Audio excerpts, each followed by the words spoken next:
Từ biển khơi tới miền rừng núi cao, cờ đoàn ta mang anh bác với tên người vĩ đại Hồ Chí Minh. Công ơn của bác như biển trời, tình người ấm trong tim ta trên đường chiến đấu.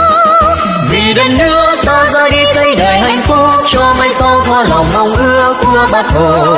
Đêm ngày hằng mong là công sức ta xây nên đất trời tổ quốc, thêm xanh tươi thỏa lòng mong ước của Bác Hồ.